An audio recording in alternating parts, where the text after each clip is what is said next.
Buongiorno! Dito na kami sa Italy. From Switzerland to Milan. Naiwanan ko yung jacket ko.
Mga nakakain na, nakatulog na nakakain. Ayun na naman sila.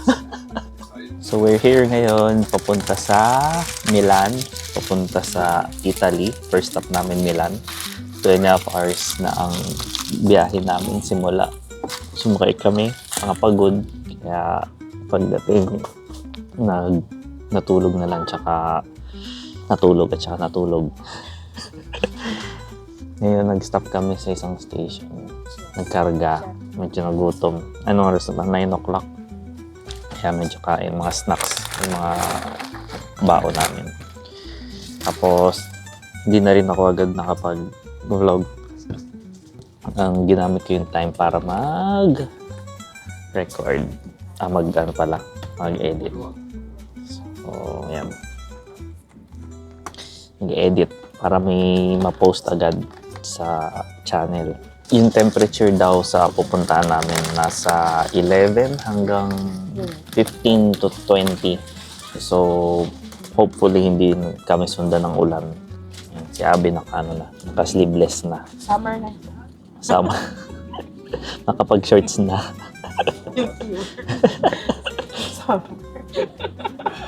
Summer namin, 15 degrees. Kaya yung mga dala-dami mga damit, mga pang-summer. Mga pang-sleeveless sila. Mamaya ulit.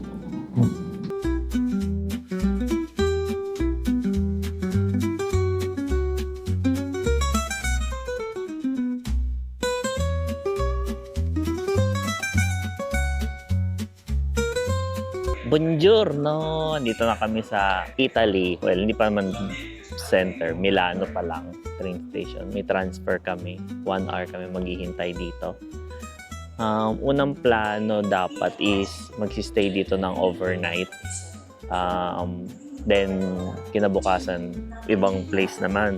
Kaso, nung chinek is ang cathedral lang or church lang naman daw yung talagang pinupuntahan dito. So, i-consume na lang namin yung 1 day dun sa Florence. Kaya mas matagal kami dun ng 1 araw. First impressions, medyo iba na siya. Iba na siya compared sa Switzerland or ano. Tsaka medyo madaming nag-Giossi. Kada kanto may nakita ka nag-Giossi. Yung sinakyan naming train is malaki siya compared sa nauna naming sinakyan.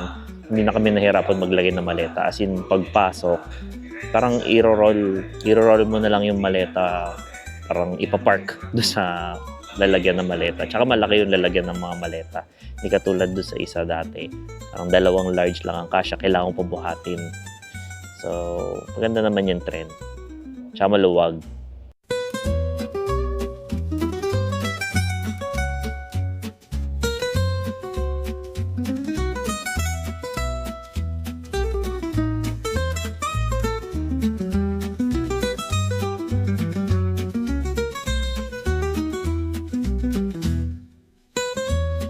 Medyo nawawala na yung lamig dito. Parang gusto ko na magtanggal ng long sleeves. Sa Italy, mura daw mga leather. So, excited ako mag-canvas ng Onomura doon. Tingnan natin kung mabubudol ko si Abe. Kasi doon sa Switzerland, may nakita kaming PackSafe na wallet na mas mura kaysa sa Pilipinas. Kaya, binila niya ako. Oh.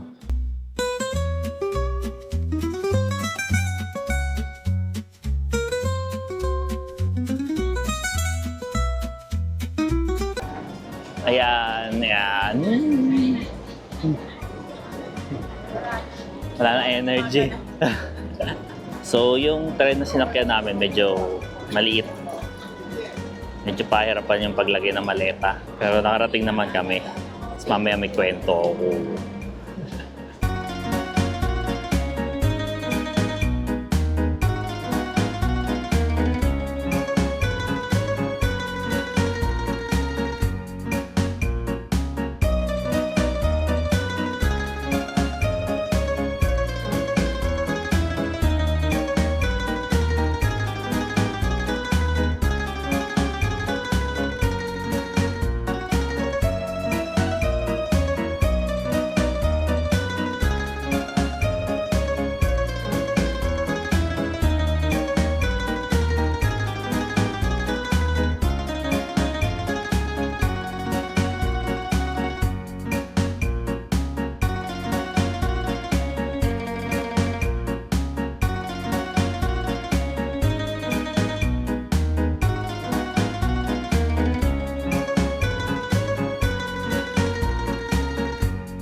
So, we're here na sa Florence. Dito kami sa Airbnb. So, 3 days na tayo dito. 4 days. 3 days kami dito. From the train, 7 minutes. 7 minutes na walk. Pero hindi siya luggage friendly kasi medyo pangit yung daan. Tour ko kayo dito sa stayan namin ngayon. So, nasa first floor kami. First floor kami. Kasi yan yung entrance paakyat. Medyo makitid. Pero, ito yung bedroom 1. Dito yung may dalawang single beds. Ayan. Tapos, ito yung living area. Ayan. Tapos, yung may kusina siya. Ayan. Basurahan. May ref, may lutuan, may usual since Airbnb. Tapos, ito yung view sa kusina. Dito magbibilag na mga damit. Medyo maaraw dito. Yun nga lang, nasanay na kami sa malamig. So, yung 22 degrees dito na iinit. So, dito yung kainan. Nakasya naman siguro kami 6 dyan. Then, yung labas. Ano ba ito buksan? Pero sa ba ito? Huwag na. Masila ko pa. Saka yung dito yung CR. Ayan, maganda yung CR. Dalawang trono. Yung isang pang washing, saka isang pang cooking. Okay. So pataas, parang semi lang. So, yun, kinain ako. Para pagbukas, sa side lang, mabubuksan. Ayan, nataas. Ang liit para ng daan. Ayan. Dito sa baba, dyan kami galing. Tapos may pinto. So, ito ang terrace. Hindi walang view. Pero, is hangin, tambay, ganun.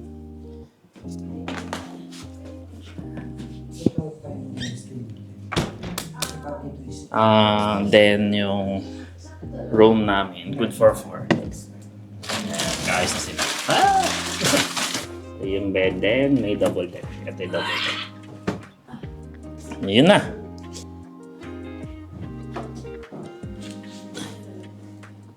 So, sa tren, premium yung na-book, may kasamang food. Yan, kinuha ko yung food. Yung kasama, yan, chocolate cookies. Then, Swiss silly. Ano naman yan, tinapay. Hindi na kami kumain doon kasi hindi na ako nakapag-video. Kasi wala kami sa window. May katabi kami medyo senior na. Tsaka tubig nga pala. So, dun sa tren from Switzerland to Milan, naiwanan ko yung jacket ko. Tapos naiwanan ni Lehani yung laptop bag niya, which is important. Na-realize na naiwan yung laptop, nakababa na kami lahat. So, kinutok namin yung train, pinindot namin yung pagbukas sa pinto, hindi siya bumukas. After 1 hour, sasakay na kami sa susunod na train since transfer. Pumunta sa information. So kayo kung may maiwan man kayong valuable sa tren, gagawin nyo, pupunta kayo sa information counter ng terminal na yon. Tapos sasabihin nyo, i-report nyo na may naiwan kayo. Important na sasabihin nyo yung train, sa saan galing, kung anong seat. Kasi every after ng stop, merong parang train manager na nag-iikot para tingnan kung may naiwan na baggage, mga jacket or whatever. Nung nireport nila, nakita naman agad na may nakaiwan nga ng laptop, bag. Tsaka tinanong siya kung meron din man jacket. Kasi nagtanggal pala ako ng jacket noon kasi nga mainit sa loob. So hindi ko napansin nung paglabas na may jacket ako. Hindi ko rin alam ba't nilagay ko sa taas. Kasi usually pag may jacket ako, katabi ko lang. From Milan papunta sa Florence, pumunta kami ulit sa information counter.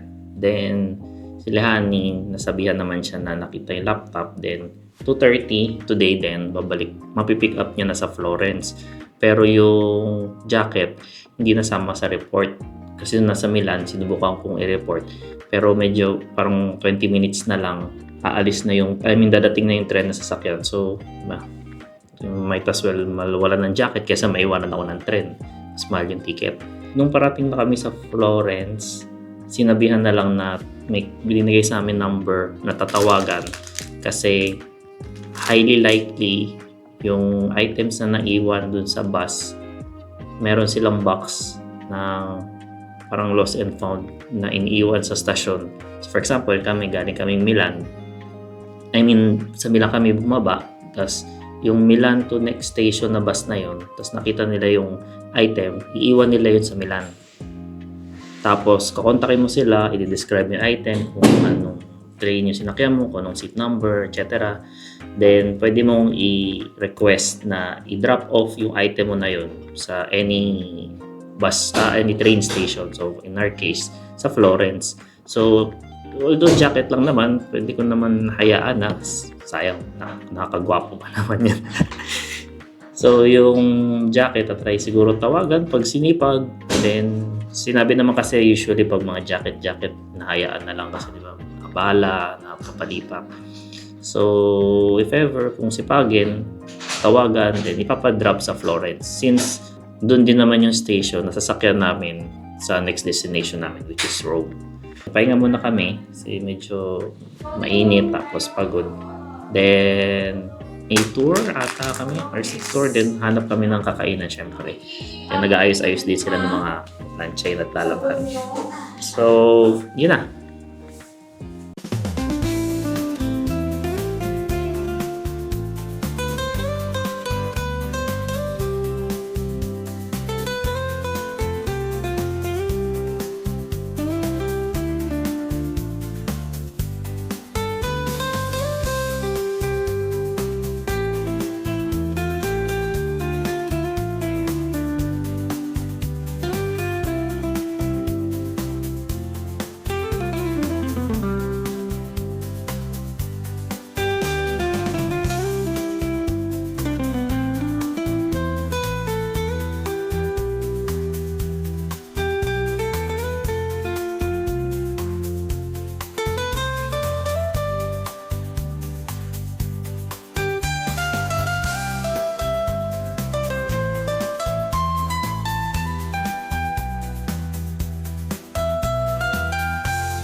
Tatago ako. Ito na! Ang laki ng food.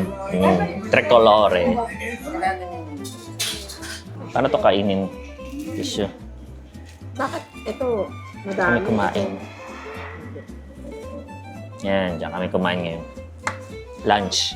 Parang alam nila. Bago mag-tour. Paano to kagatin?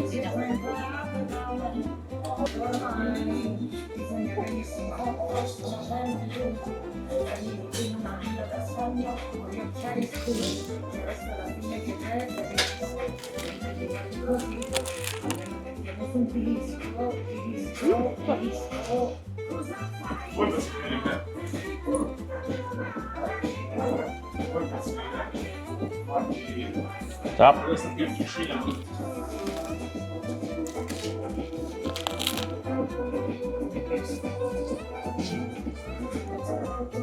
Sarap siya.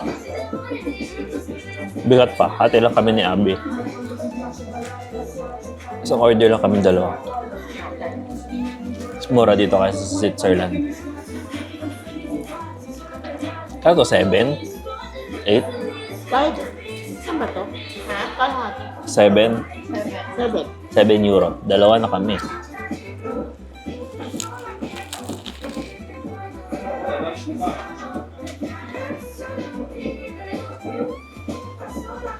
Umorder din kami ng crepe.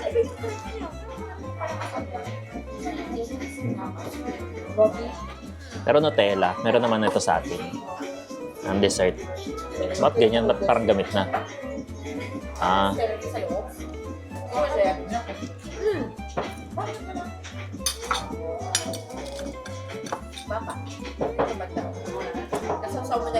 so we're done eating. Magsi-city tour kami, pero maglalakad lang. 1.5 hours siya. Pero at least may magagawa. Mag-video-video lang ako. Then after that, free time naman. So pwede mag-picture-picture, pwede rin mag-canvas na mga... Siyempre ako, yung nagagawin ko, mag-canvas kung meron mura dito, di ba? Yung kinain naman namin kanina, mura. Siyempre compared sa Switzerland, hindi nakakapanibago. Kasi like, 7 euros, dalawa na kami. Tapos nagbaon na lang ako ng tubig. Parang ngayon lang ako nakatikim na ng araw. At daw parang aliwanag ng mga video. Puro makulimlim yung video ko noon. So, let's go. Tingnan natin kung ano meron din sa Florence.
than sa tour, very educational naman siya about yung history dito sa Florence. Maliit lang pala itong bansa. Tapos, more of ayun, city of Florence. Maliit lang naman pala itong city of Florence. Tapos, puro mga makaluma din yung mga buildings nila. Pinag-aralan more of around 1400s. Maganda din yung church. Yung nakita nyo noong una. Sobrang laki. Ganda rin yung view. May isang part dun sa lake, sa bandang dulo. Hindi kasi masyado makita. May tambayan dun na pwede kang umupo. Tapos, manonood ka lang ng sunset. Kasama namin yung tour guide. Actually, tapos na yung tour. Pero, sinamahan kami maghanap ng talagang authentic na leather. Kasi hindi daw necessarily na andito ka. Tapos may makita kang leather, orig na. Sa kanya na rin ang galing na usually parang in-import din yung leather. Tapos dito daw nisi-stitch. Tapos ginagawa na, nakalagay na made in Italy. Nagpapasama kami dun sa shop na authentic na parang registered sa city nila na nagbebenta ng authentic na leather. So basically, that's it. More of shopping time na muna kami. Titingin kami ng mga pwedeng bilhin or canvas ng mga presyo. Then, kung may makita man kami, sasama ko sa vlog. So pag nagustuhan mo naman yung mga videos na na-post ko, make sure naman na subscribe naman kayo para makita nyo agad yung mga bagong post namin. O nga pala, dito sa place, may mga, ayaw mo sabing scams, pero kailangan aware kayo. May mga times na makikita kayo may naglalagay ng paintings, mga drawings sa sahig, parang nakalatag siya. So, iiwasan nyo lang siyang maapakan. Kasi once na maapakan nyo siya, sasabihin nyo, nasira nyo, kailangan nyo bilhin. So, yun yung iwasan. Tapos, kung meron na mag-aabot sa inyo, kanyari nag-aabot ng mga rosas or kung ano man, huwag na huwag nyo kukunin. Kasi parang hindi siya libre. So, sisingilin ka nila afterwards. So, nandito na kami ngayon sa parang workshop nila, sa mga leather. Authentic nga. Yan yung mga workshops. Kaso mga pa-close na. Kasi, ano oras na ba? 7 o'clock na.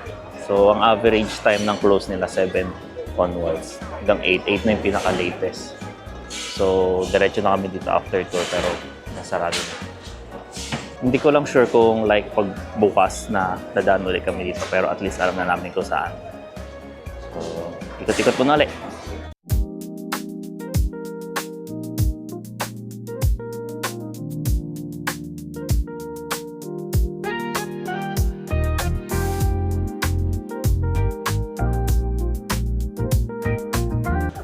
So doon, yung bore, ayan, parang swerte daw sa kanila na maglalagay ka ng pera sa bibig niya, pupunasan mo yung ilong. Kaya kung nakita niyo yung ilong niya medyo magnas na. So parang kasabihan sa kanila na you'll get good fortune once na yung coin mo nalaglag. So once na naglagay ka ng coin sa bibig niya. Tapos na-shoot siya dun sa parang square sa baba. Parang it will bring you parang good luck sa pera, parang ganun. Or pag hindi naman, kaya pag nalaglag, tapos hindi na-shoot doon. So, wala, hindi ka mabibigyan ng swerte. So, magandang negosyo.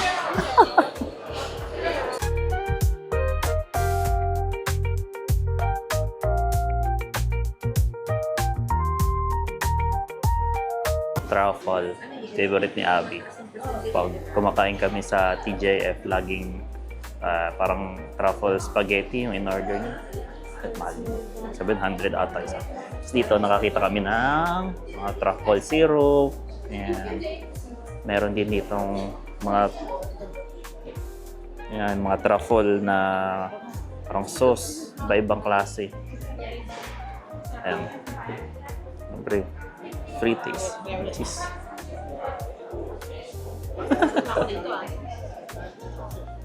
Free eh.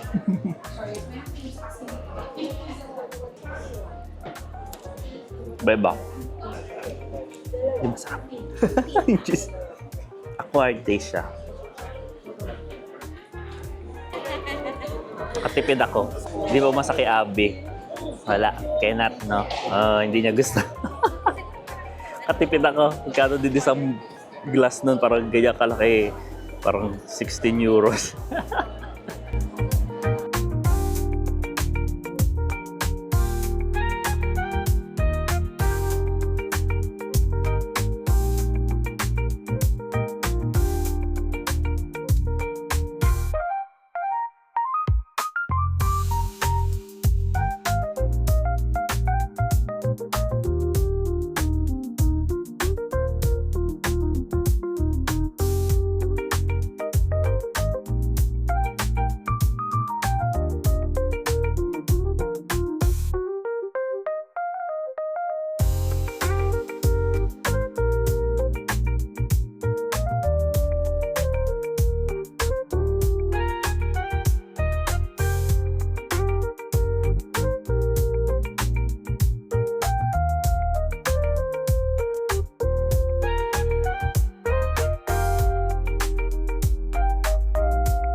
pabalik, dumaan kami sa train station. Tapos, chinek ni Lehani kung nabalik na yung laptop niya. Tapos, Lehani, nabalik na yung laptop mo? Nakita mo na yung jacket. So, ayan, nabalik namin yung jacket ko na isabay. So, happy naman kami at hindi na ako aawayin ni Abby. At nasasad na nga daw siya at nawaiwan ko yung jacket. Tapos si Lehani nabalik na rin sa kanya yung laptop.